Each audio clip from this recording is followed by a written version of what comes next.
All of a sudden, Canadians have the fight in Iraq covered from all angles. In the air, military flights to degrade an enemy, ISIS. On the ground, ISIS itself armed with militant Canadian jihadis.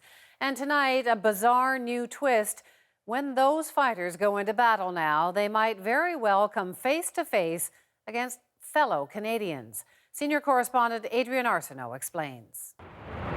Canadians in the skies trying to bomb ISIS into oblivion. Canadians in the ISIS ranks trying to dodge those bombs. Already complicated, this battle's getting messier because individual Canadians are now joining Kurdish fighters on the ground against ISIS.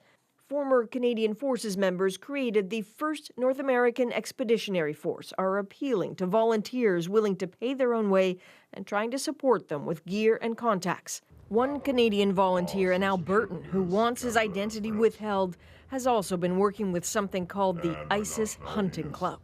This, to me, isn't a battle of religion. It isn't a battle of territory. This is a battle for humanity. This is how the Second World War started. And what we're seeing now is a systematic elimination of minorities. Already there's at least one Canadian volunteer in the Kurdish region of Iraq now. Former soldier Dylan Hillier. He's boasting that he's in place and eager for company. CBC has connected with at least half a dozen others who say they are on their way to join him in the fight against ISIS. One man who served in Afghanistan spoke with CBC on condition his voice was changed, name withheld. Helping the people.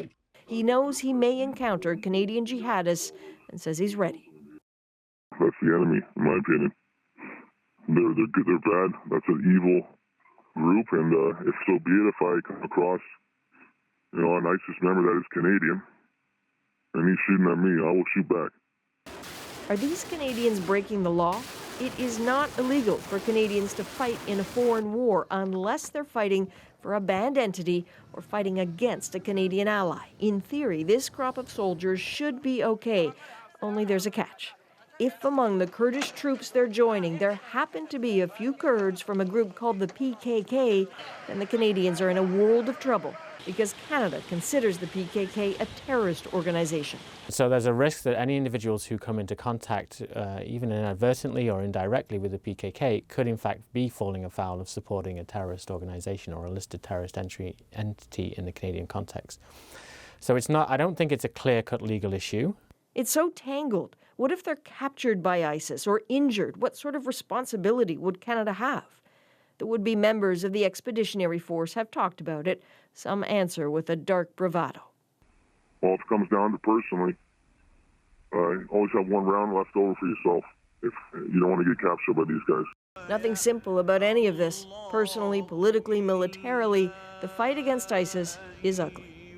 So why go there? Well, some of the soldiers say Canada could do more to protect innocent lives, but isn't, and they just can't stand by. Others are admitting they're soldiers, and frankly, they miss the battlefield. It's as stark as that. Wendy? Thanks so much, Adrian. Adrian Arsenault.